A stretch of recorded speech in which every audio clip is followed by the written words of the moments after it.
নমস্কার বন্ধুরা, চলো যাই ফিরে ছোটোবেলায় তোমাদের সবাইকে স্বাগত। আমি কাকলি। আজ আমি তোমাদের শোনাবো সৈয়দ মুস্তাফা সিরাজের গল্প প্রতিমা। আগস্ট মাসের সন্ধ্যা, টিপটিপ করে বৃষ্টি পড়ছিল। বারিনের ফ্ল্যাটে সুনন্দ, প্রবাল আর আমি আড্ডা দিচ্ছিলাম। একসময় প্রবালই কথাটা তুলল, হ্যাঁ রে, পুজোয় আমরা কোথায় যাচ্ছি? বাড়ির নির্বিকার মুখে বলল, অ্যান্টার্কটিকায়। সুনন্দ বলল, বারিন, প্রবাল কিন্তু ঠিকই বলছে। এবার পুজোর সময়টা কোথায় কাটাবো আজই ঠিক করে ফেলা উচিত। বারিন চোখের ইশারায় প্রবালকে দেখিয়ে বলল, প্রবাল খচে গেলে ওর মুখটা কেমন ভুতুড়ে হয়ে যায় কেন বলতো? আমার ধারণা ওর মধ্যে একটা ভূত আছে। বৃষ্টি বাদলা আর তাতে সন্ধেবেলা, ওকে দেখে সত্যি আমার ভয় করছে। প্রবাল হেসে ফেলল, বলল, ঠিকই বলেছিস বারিন। আমার ভূতটা বলছে এবার পুজোর সময়টা কোনো নির্জন জায়গার পুরো বাড়িতে কাটিয়ে আসি। কাছাকাছি নদী আর শ্মশান থাকা উচিত। সুনন্দ বলল, ভ্যাট, আজে বাজে কথা বলার চেয়ে প্ল্যানটা ঠিক করা যাক। গতবার আমরা হাতিয়াগড়ে গিয়ে যথেষ্ট দুর্ভোগে পড়েছিলাম। আমার মতে এমন কোনো জায়গা ঠিক করা হোক যেখানে ভিড়ভাট্টা নেই, প্রাকৃতিক সৌন্দর্য আছে, সেই সঙ্গে অ্যাডভেঞ্চারের স্বাদও পাওয়া যাবে। বারিন কি বলতে যাচ্ছিল, সেই সময় ডোরবেল বাজল। বারিনের কাজের লোক মধু এসে দরজায় উঁকি দিল। বারিন বলল, আমি দেখছি, বলেই বেরিয়ে গেল। পেশায় সে চার্টার্ড অ্যাকাউন্ট্যান্ট, কিন্তু মক্কেলদের সে তার এই ডেরায় আসতে দেয় না। তাছাড়া আজ রবিবার, এই ফ্ল্যাটটাতে সে রবিবার বা অন্য ছুটির দিনটা কাটাতেই আসে। আমরা যারা তার ঘনিষ্ঠ বন্ধু, তাদের টেলিফোনে সে আমন্ত্রণ করে। আমরা সকাল থেকে রাত 10টা-11টা পর্যন্ত আড্ডা দিই, খাওয়া দাওয়া করি। বারিন বেরিয়ে গেলে আমরা পরস্পরের মুখ তাকাতাকি করছিলুম। প্রবাল বলল, ধুর, যেই আসুক, এ ঘরে সে ঢুকবে না। আর বাইরের লোক হলে বারিন তাকে দরজা থেকেই বিদায় করে দেবে, কিংবা তেমন জরুরি কিছু হলে বসার ঘর তো আছেই। তখনই বারিনের জোরালো হাসি শোনা গেল। তারপর সে যার কাঁধ ধরে এ ঘরে ঢুকলো, তাকে দেখে আমরা উল্লাসে হইচই করে উঠলুম। প্রবাল বলল, হারে, রাজপুত্তর যে, আয় আয়, আমার পাশে বস। সুনন্দ বলল, হ্যাঁ রে রাজপুত্তর, একদিন কোথায় ছিলিস তুই? বিজয়েন্দুকে আমরা রাজপুত্তর বলি, তার কারণ আছে। তার পূর্বপুরুষ রাজা জমিদার ছিলেন। তাছাড়া তার চেহারাও চোখে পড়ার মতো সুন্দর। গায়ের রং ফর্সা, চোখে কড়া পাওয়ারের সোনালি ফ্রেমের চশমা, চুলগুলো কোঁকড়ানো আর অগোছালো। এবেলা তার পরনে সাদা চুস্ত পাজামা আর পাঞ্জাবি। আমাদের দেখে নিয়ে সে বলল, আসলে কি ব্যাপার জানিস, আজ সারাটা দিন কেমন একলা লাগছিল। মাঝে মাঝে একটা আনক্যানি ফিলিং, ঠিক বোঝাতে পারবো না। মাঝে মাঝে এটা আমার হয়। সন্ধ্যায় ঠিক করলুম বারিনের ডেরায় যাওয়া যাক। আমি জানতুম তোরা এখানে থাকবি। আমি একটা মনের মতো পরিবেশ চাইছিলুম। আসলে ওই ফিলিংসটা অসহ্য লাগছিল। বিজয়েন্দু কথা বলে আস্তে, প্রত্যেকটা শব্দই স্পষ্ট উচ্চারণ করে। আস্তে আস্তে সে ডিভানের একপাশে বসল। বিজয়েন্দুকে বসতে দেখে বারিন তাকে একটা বিদেশি সিগারেট দিয়ে লাইটার জেলে ধরিয়ে দিল। তারপর বলল, ভাগ্যিস আমাদের 4জনের বউ নেই। অসুখ বিসুখে বউ টেসে গেলে নিশ্চয়ই তোর মতো অবস্থা হতো। আনক্যানি ফিলিং না কি বললি? বিজয়েন্দু হাসবার চেষ্টা করে বলল, না, ওসব কিছু নয়। তোদের ঠিক বোঝাতে পারবো না আসলে। প্রবাল তার কথার উপর বলল, নিকুচি করেছে তোর আসলের। তোকে দেখে আমার কথাটা মনে পড়ছে। হ্যাঁ রে, বিহারের কোথায় যেন তো ঠাকুরদার একটা বাড়ি ছিল, সেটা কি আছে? সে তো রাজ করে। বিজয়েন্দু একটু অন্যমনস্কভাবে জানলার দিকে তাকালো। বাড়িটা নেই। কেয়ারটেকার বাড়িটা প্রায় দখল করে বসেছিল। বছর তিনেক আগে বাবা বাড়িটা এক ভদ্রলোককে বেচে দিয়েছেন। আসলে রাজগড় এলাকা অসাধারণ একটা বিউটি স্পট। তোরা আমেরিকার গ্র্যান্ড ক্যানিয়নের কথা জানিস তো? বারিন বলল, আমি দেখে এসেছি। অ্যারিজোনার রাজধানী ফিনিক্স থেকে প্লেনে গিয়েছিলুম। ছোট্ট প্লেন খাদের মধ্যে দিয়ে উড়ে গিয়েছিল। কোথাও কোথাও মন্দিরের মতো দেখায়। প্রবাল তাকে থামিয়ে দিয়ে বলল, আরে রাজপুত্তরকে বলতে দে। বিজয়েন্দু বলল, ঠিক গ্র্যান্ড ক্যানিয়ন না হলেও রাজগড়ের দক্ষিণে একটা গভীর গিরিখাত আছে। তলায় একটা নদী বয়ে যাচ্ছে প্রায় 2500 নিচে। নদীটা দেখলে রূপোর ফিতের মতো মনে হয়। খাতের দুদিকে পাথরে মনে হবে আশ্চর্য কিউবিক চিত্রকলা। আসলে হাজার হাজার বছর ধরে বাতাসে পাথর ক্ষয়ে গিয়ে ওই রকম অবস্থা। বারিন বলল, গ্র্যান্ড ক্যানিয়নেও কলোরাডো নদী বয়ে যাচ্ছে। প্রবাল খাপ্পা হয়ে বলল, তুই থামবি? রাজপুত্তর আমাদের একটা জায়গার খোঁজ দিচ্ছে। সুনন্দ বলল, কিন্তু ওখানে থাকবো কোথায়? বিজয়েন্দুর বাবা তো বাড়ি বেচে দিয়েছে। বিজয়েন্দু বলল, তোরা কি কোথাও বেড়াতে যাওয়ার প্ল্যান করছিস? প্রবাল বলল, হ্যাঁ, তবে এখন নয়, অক্টোবরে পুজোর ছুটির কয়েকটা দিন। সুনন্দ বলছিল জায়গাটা নির্জন হতে হবে, অসাধারণ প্রাকৃতিক সৌন্দর্য থাকবে, সেই সঙ্গে অ্যাডভেঞ্চারের সুযোগও থাকবে। সুনন্দ বলল, আমরা প্রত্যেক বছর পুজোর সময়টা বাইরে দূরে কোথাও কাটিয়ে আসি। তুই হলি এক রাজপুত্তুর, আমাদের দলে জুটলে দুর্ভোগ বা কষ্টে পড়বি বলেই তোকে কখনো সঙ্গে নিতে চাইনি, বুঝলি তো? বিজয়েন্দু হাসলে ওকে আরও সুন্দর লাগে। সে বলল, না রে, কেন আমাকে সঙ্গে কখনো নিসনি তার কৈফিয়ত দেওয়ার দরকার নেই। আসলে কথাটা তো ঠিক, মানে ছোটোবেলা থেকে যেভাবে মানুষ হয়েছি, এক্কেবারে আদুরে গোপাল। বেশি দূর হাঁটা চলা করতে পারি না, এতটুকু শারীরিক পরিশ্রমও সহ্য হয় না। বারিন বলল, দেখ বিজয়েন্দু, ওসব ভনিতা ছাড়। তোদের সেই বাড়িটা না হয় বিক্রি হয়ে গেছে, কিন্তু রাজগড়ে নিরিবিলি থাকবার মতো জায়গা কি নেই? আছে।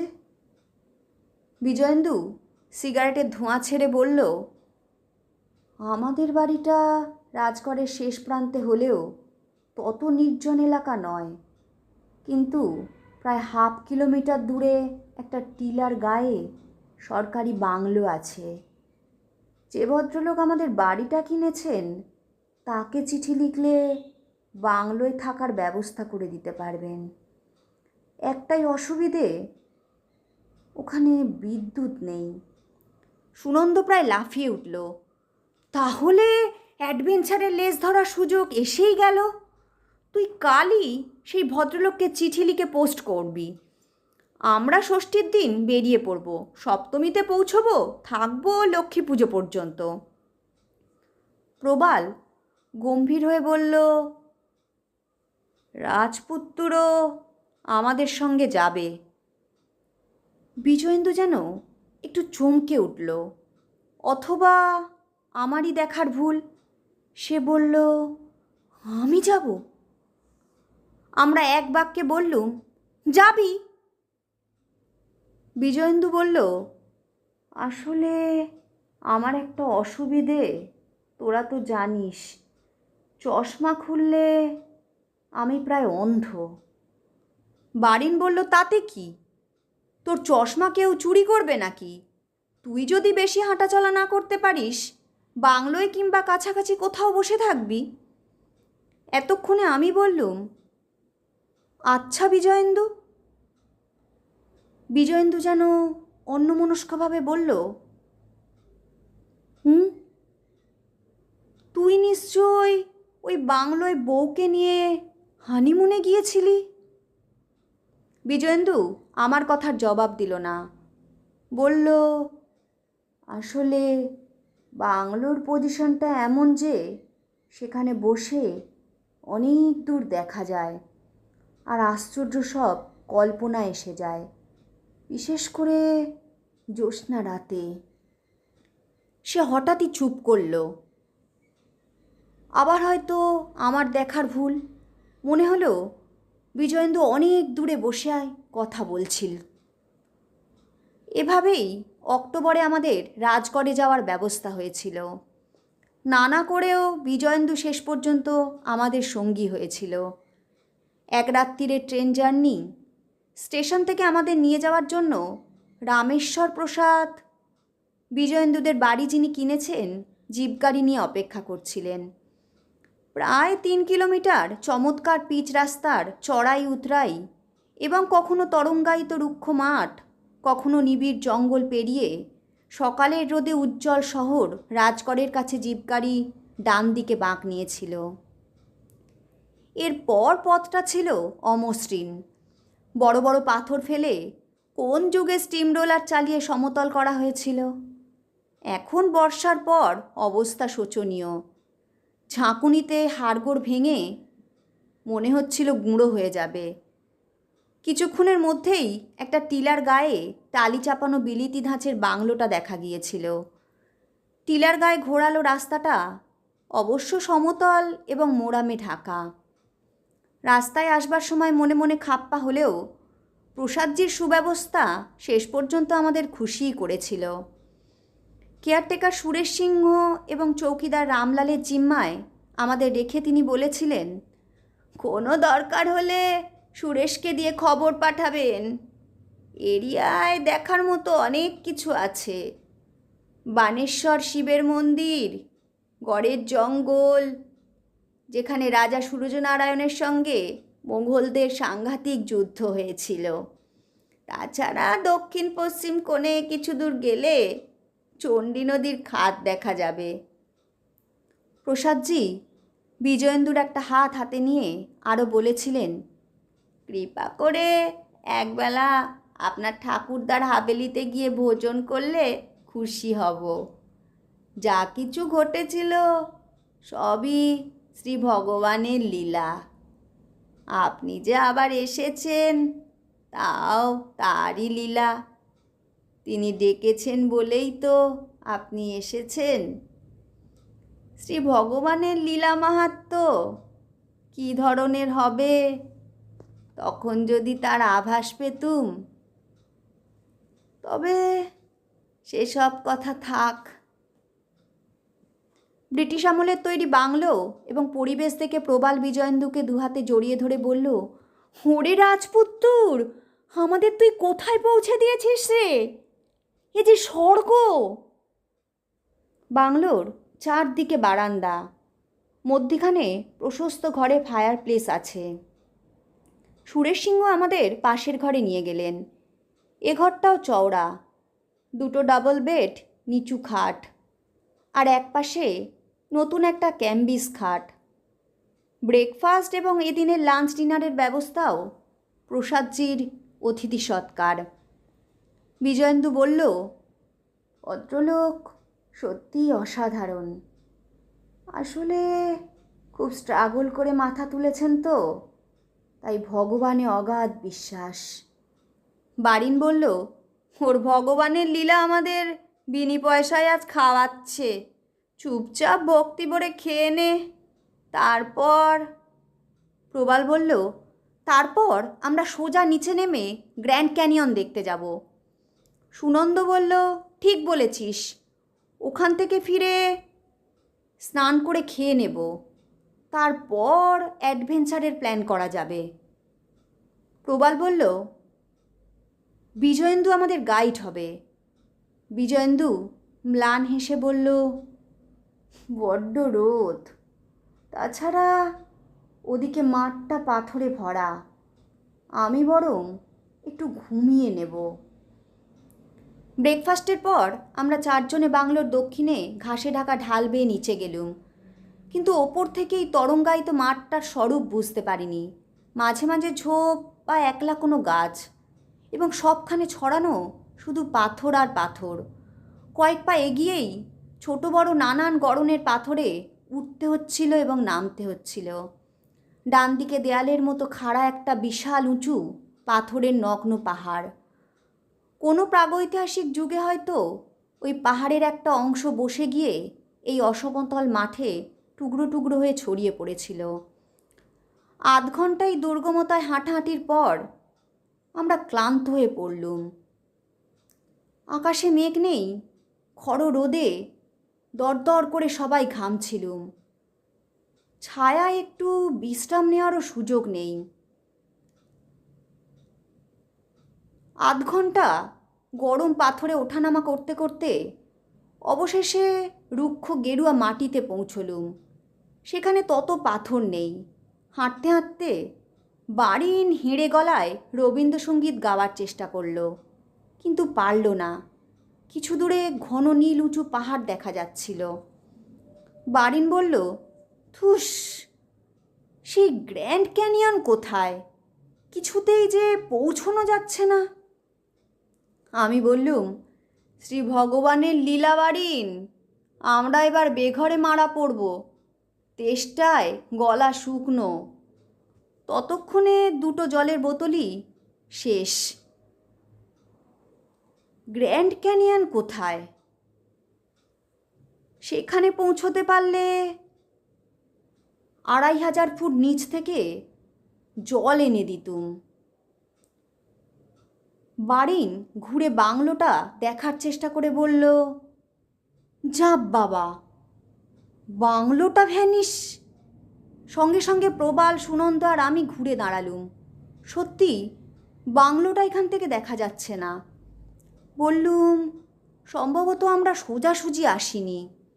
ডান দিকে গিয়ে আমাদের থামিয়ে দিয়ে প্রবাল বলে উঠল, আরে, একটা মেয়ে ওখানে দাঁড়িয়ে কি করছে?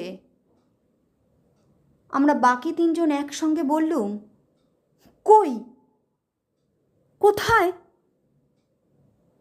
প্রবাল বলল, এক্ষুনি তো ওই গাছটার পাশে পাথরের উপর দাঁড়িয়েছিল। বারিন বলল, কোনো আদিবাসী মেয়ে হতে পারে, যাকে ছেড়ে দে, আর কত দূর হাঁটতে হবে রে? আমার মনে হচ্ছে আমরা বাঁ দিকে চলে এসেছি। ডান দিকে এগিয়ে গেলে নিশ্চয়ই বাংলোটা দেখতে পাবো। আমার ধারণাই ঠিক ছিল। ডাইনে কিছু দূর গিয়ে বাংলোটা সোজা উত্তরে চোখে পড়ল। প্রবাল ক্লান্তভাবেই বলল, কেয়ারটেকার ভদ্রলোককে গাইড করে সঙ্গে আনা উচিত ছিল। প্রায় ১টা বাজে। কি করবি বারিন? বারিন ছেড়ে বলল, লেটস গো ব্যাক। এবার কিন্তু প্রত্যেকে বাংলোটার দিকে লক্ষ্য রেখে হাঁটবি। এবার ফেরার সময় আমি বললুম, সুনন্দ খালি অ্যাডভেঞ্চার করে, তাহলে একটা সত্যিকার অ্যাডভেঞ্চার হয়ে গেল। আমার কথার উত্তরে কেউ কোনো কথা বলল না। ক্লান্ত, বিধ্বস্ত, বিপর্যস্ত আমরা চারজন যুবক হেঁটে চললুম সেই সাংঘাতিক দুর্গমতায়। বাংলোটা ক্রমশই স্পষ্ট হয়ে উঠছিল। হঠাৎ একখানে থেমে বারিন বলে উঠল, এ কী রে, বেটা রাজপুত্তর কি আমাদের খোঁজে বেরিয়েছে? দেখ দেখ। অবাক হয়ে দেখি খানিকটা দূরে বিজয়েন্দু টলতে টলতে পূর্ব দিকে হাঁটছে। তারপর সে একটা পাথর থেকে আছাড় খেয়ে নিচে পড়ে গেল। অমনি আমরা চলার গতি বাড়ালুম। বলছি বটে বাড়ালুম, বলা উচিত ছিল গতি বাড়ানোর চেষ্টা করলুম। এই দুর্গম মাঠে আজ বাতাসও চুপ। কিছুক্ষণ পরে বারিন ডাকলো, বিজয়েন্দু, বিজয়েন্দু। কোনো সাড়া এলো না। আমরা মরিয়া হয়ে তাকে সেখানে পড়ে যেতে দেখেছিলুম। সেখানে পৌঁছতে চেষ্টা করলুম। চিহ্ন হিসেবে বাঁদিকে একটা ঝোপ ছিল। ঝোপের কাছাকাছি গিয়ে দেখি বিজয়েন্দুর কপাল থেকে রক্ত ঝরছে। সে একটা পাথরে হেলান দিয়ে বসে আছে। বারিন আর প্রবাল তাকে পাঁজাকোলা করে তুলল। সুনন্দ ব্যাকুলভাবে বলল, তুই এখানে কেন এসেছিলিস? কোনো মানে হয়? কিন্তু তারপরই লক্ষ্য করলুম বিজয়েন্দু মূর্ছিত। তাকে ধরাধরি করে আমরা চারজনে যখন বাংলোর নিচে পৌঁছলুম, তখন ওপর থেকে সুরেশ সিংহ জিজ্ঞেস করলেন, কি হয়েছে স্যার? বারিন প্রায় গর্জন করে বলল, জল নিয়ে আসুন, জল, কুইক। সুরেশ সিংহ একটা লোটায় জল নিয়ে নেমে এলেন। বারিন জলের ঝাপটায় বিজয়েন্দুর জ্ঞান ফেরানোর চেষ্টা করল। একটু পরে বিজয়েন্দুর জ্ঞান ফিরল। সে বিড়বিড় করে বলল, আসলে আমারই ভুল। আমি ওকে না, মানে অবিকল তারই মতো স্পষ্ট দেখলুম। আসলে আমার মাথার কাছে দাঁড়িয়েও। বারিন বলল, চুপ, কোনো কথা নয়। আবার আমরা তাকে ধরাধরি করে বাংলোর বারান্দায় নিয়ে গেলুম। আশ্চর্য, বারান্দায় বাতাস বইছে। সুনন্দ বলল, এখানে ফার্স্ট এডের বক্স নেই না সুরেশবাবু? বারিন বলল, আমার ব্যাগে তুলো আর ডেটল আছে, প্রবাল নিয়ে আয়। প্রবাল তুলো আর ডেটল আনলো। সুরেশ সিংহ বললেন, আমি বরং ডাক্তার ডেকে নিয়ে আসি। সুনন্দ বলল, হ্যাঁ শিগগির যান। কপালের ক্ষতটা সামান্যই পাথরে ছড়ে গিয়ে রক্ত বেরিয়েছিল। ডেটলে ভিজিয়ে তুলো সেখানে আটকে। বারিন বলল, তুই হঠাৎ অমন করে কোথায় যাচ্ছিলি? বিজয়েন্দু তার চশমা ঠিক আছে কি না আঙুল বুলিয়ে দেখে আসতে বলল, আসলে সেই আনক্যানি ফিলিংটা পেয়ে বসেছিল। ঘুমিয়ে পড়েছিলুম। হঠাৎ কেউ আমার কপালে শ্বাস ফেলল। ঘুম ভেঙে দেখি আশ্চর্য প্রতিমা, সেই শাড়ি পরনে। আসলে। বারিন ধমক দিল, চুপ। স্বপ্ন দেখে তোর মাথা খারাপ হয়ে গিয়েছিল? সুনন্দ বলল, হ্যালুসিনেশন। আমি বললুম, কিন্তু প্রতিমাকে? প্রবাল হঠাৎ খাপ্পা হয়ে বলল, এখনও বুঝতে পারছিস না কে প্রতিমা? কিন্তু আশ্চর্য ব্যাপার, সুনন্দ বলছে হ্যালুসিনেশন, বারিন বলছে স্বপ্ন, কিন্তু আমিও তো তাকে। ডাক্তার এলেন। তখন বিজয়েন্দুকে বেডরুমে তার ইচ্ছে মতো সেই ক্যাম্বিসের খাটে শুইয়ে রাখা হয়েছিল। ডাক্তার পরীক্ষা করে দেখে বললেন, জ্বর। এখন এখানে ঘরে ঘরে ইনফ্লুয়েঞ্জা। এ কিছু না, এই ট্যাবলেটগুলো খাইয়ে দেবেন। বিজয়েন্দুর জ্বর ছাড়েনি। সন্ধ্যায় আমরা সতেজ থাকার জন্য একটু ঘুরোঘুরি করলাম। সুরেশ সিংহ চিনে লণ্ঠন জেলে বিজয়েন্দুর কাছে চেয়ার পেতে বসেছিলেন। রাত 9টায় চৌকিদার রামলাল আমাদের খাবার আনলো। সুরেশ সিংহ উঠে এসে আমাদের খাবার তদারক করছিলেন। খেতে খেতে হঠাৎই প্রবল বেডরুমের দরজার দিকে তাকিয়ে বলে উঠল, কে কে ওখানে? তারপর সে এঁটো হাতেই উঠে গেল বেডরুমে। তাকে আবার চেঁচিয়ে বলতে শুনলুম, কে কে ওখানে? প্রথমে বারিন, তারপর সুনন্দ উঠে গেল। বারিন বলল, তোর হয়েছেটা কি? বেটা নিজেই আস্ত ভূত, বারবার ভূত দেখছে। তার কথা থেমে গেল বিজয়েন্দুর আর্তনাদে, ও প্রতিমা, প্রতিমা, তুমি এমন করছো কেন? তারপর সে চশমা ছুঁড়ে ফেলে ওঠার চেষ্টা করলো। সুরেশ সিংহ তাকে বিছানায় চেপে ধরলেন। কিন্তু কি ভয়ঙ্কর চেহারা আমাদের প্রিয় রাজপুত্রের! ঠোঁট কামড়ে ধরে লাল চোখে সে বিড়বিড় করে কিছু বলছিল। আমাদের আর খাওয়া হলো না। খবর পেয়ে জিপ নিয়ে প্রসাদজি এলেন। তখন রাত 11টা। বিজয়েন্দুকে বিছানা শুদ্ধ জিপ গাড়ির পিছনে তুলে প্রসাদজি হাসপাতালে নিয়ে গেলেন। বাড়ির সুনন্দ আর প্রবাল বিজয়েন্দুর পাশে বসল। আমি বারান্দায় বসে কেয়ারটেকার সুরেশবাবুর সঙ্গে ঘটনাটা নিয়ে আলোচনা করছিলুম। তারপর কথায় কথায় আমাদের অ্যাডভেঞ্চারের কথা এসে গেল। সুরেশবাবু বললেন, আপনারা ভুল পথে গিয়েছিলেন। বাংলোর নিচে বাঁ দিকে একটু এগিয়ে গেলে সুন্দর একটা রাস্তা পেয়ে যেতেন। ওই রাস্তাটা ব্রিটিশ আমলের তৈরি। রাস্তাটা চণ্ডী নদীর ধারে গিয়ে শেষ হয়েছে। সপ্তমীর ম্লান জ্যোৎস্নায় নিচের সেই রহস্যময় প্রান্তরের দিকে তাকাতে গা ছমছম করছিল। চৌকিদার রামলাল দেওয়ালে পিঠ ঠেকিয়ে মেঝেই বসেছিল। হঠাৎ সে একটু কেশে হিন্দিতে বলল, বাবুজি, আপনারা কিছু বুঝতে পারেননি। আমি পেরেছি। ওই বাবুজিকে আমি চিনি। উনি 2 বছর আগে স্ত্রীর সঙ্গে এখানে বেড়াতে এসেছিলেন। চণ্ডী নদীর ধারে ছবি তোলার সময় পা ফসকে ওর স্ত্রী নিচে পড়ে যান। লাশ আর খুঁজে পাওয়া যায়নি। এবার বুঝে নিন। অবাক হয়ে বসে রইলুম। রাত প্রায় 12:30টায় প্রসাদজির জিপ এলো। প্রসাদজি আসেননি। তার ড্রাইভার আমাকে সেলাম দিয়ে বলল, বাবুজি মারা গেছেন। মালিক আপনাকে যেতে বললেন, এক্ষুনি আসুন। তাহলে বিজয়েন্দু মারা গেল? দুর্ঘটনায় মৃতা প্রতিমা কি তাকে এতদিন পরে কাছাকাছি পেয়ে নিজের পৃথিবীতে ডেকে নিল? আমি জানি না, কিছু বুঝিও না। বারিন বলে প্রবালের মধ্যে একটা ভূত আছে। প্রবাল নাকি প্রতিমাকে দেখতে পেয়েছিল।